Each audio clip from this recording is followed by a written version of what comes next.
Well, my favorite news sources are definitely Mashable and TechCrunch, which I know that they compete directly against each other, but I read both of them, and I also read the Read Write Web one. I have the hardest time saying that. Read Write Web. Yeah, I'm not really crazy about the name, but I think like their layout of their blog is really easy. Yeah. So it's like different than, you know, the Mashable and TechCrunch. Like you just have like a bunch of little links. But Read Write Web, Read Write Web, they kind of spread their stuff. And I also like Lifehacker. Yeah. Which it's not really as much information, but they usually have like a daily thing that's really good, and they spread it all over the web. Like they did one about like what alcohol does to your body. So it's just about like hacking your life, not just technology, which I really like that approach. I really love Lifehacker. As far as writers, I really like, you know, Jolie O'Deal. I think she's really controversial and she has a voice, and I really like to hear her. It would be fun to have her on the show. Yeah, so Jolie, you should come on our show. Jolie, come make a visit. It'd be fun. Yes.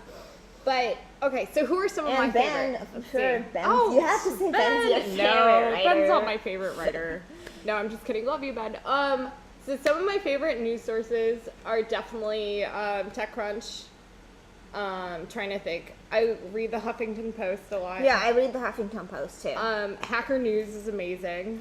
I really like Hacker News because I get kind of more of the lowdown stuff. I know a lot of big tech writers actually go to Hacker News as a major resource for some of the stories that they're writing about. Like, and that's another question that we could ask is like, where do these tech reporters get their sources? Yeah. And VentureBeat. VentureBeat is another one. Yeah, and I love Owen. I don't know if any of you have ever had the pleasure of meeting Owen, but he is hilarious and amazing, and so much fun. So he's one of your favorite He is writers, definitely one of my favorite. And of course Ben. How can I forget about my Ben? So what does Owen write about? Does he have a specific subject that he writes about? You know, I would actually love to do a blog post on some of our favorite writers. And we can recommend some writers. Yeah, exactly. Yes, definitely. That's a good that post. Would be fun. Oh, and Valleywag. What about Valleywag? Valleywag. Well, that's a little bit, you know, that's not, I wouldn't really say it's like breaking news, but it's more controversial but news and gossip. Amazing. Gotta love the gossip. Yes. Right? And do you have any favorite writers of TechCrunch at all? Or I like Sarah Lacey. Yeah, and of course, I like Sarah I mean, too. Arrington just has such a voice about him, and I know that's kind of a cliche answer. But yeah, actually, was there yesterday, and he had a voice. Yeah, sure. I'm sure he did. Yeah. So he's kind of epic, but yeah.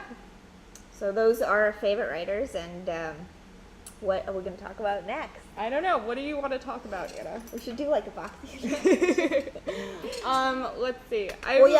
We could talk about, you know, social media prom, and that we missed it yesterday. Yeah, I'm so upset that I missed social media prom. I heard it was an amazing event. I know it had a really, really cool turnout. Do you know how many people came to? Like, I don't remember. I know like Crystal did a really good job and she sold it out. Yeah. And Crystal just does an amazing job with events in general. Why don't you tell them a little bit about Crystal, since she's a good friend of ours?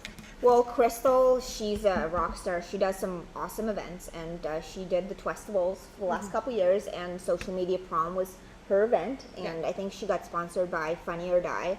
Yeah. And it was just basically a prom for people that never got to go to prom, or for people who just want to have fun and just create a prom. And people came, and Crystal does a lot of events. I'm not really sure what she's working on next, but I'm sure she's working on a great event. Yeah. Well, hopefully they'll have another social media prom. I think it's going to be a yearly thing. Yeah. Like I want to wear a prom dress. I haven't worn a prom dress. No, just we were pretty busy, and we just didn't make it there. But there was also like another event where they had a brawl, white collar brawler event where they had like a boxing match. So that was going on as well. And there's a lot of cool events, like our party on Monday that's happening. So definitely check it out. So I was having this like weird mid-career crisis. Mid-career crisis. I'm sure I'm having one right now too. So obviously, like many other people, I do social media consulting. Obviously, I also offer products to my clients because my team makes custom Facebook apps.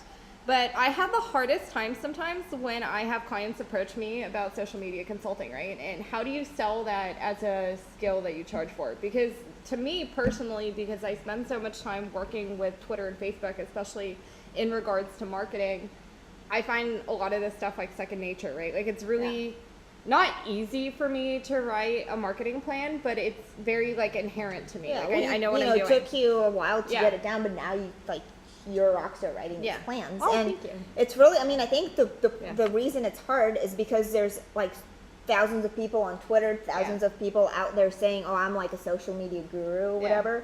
And what does that mean exactly? What does that mean? So, and I think the actual people that know what they're doing, they actually aren't out there. You have to find them like Kalinsky. Oh, you know, she's I'm a great.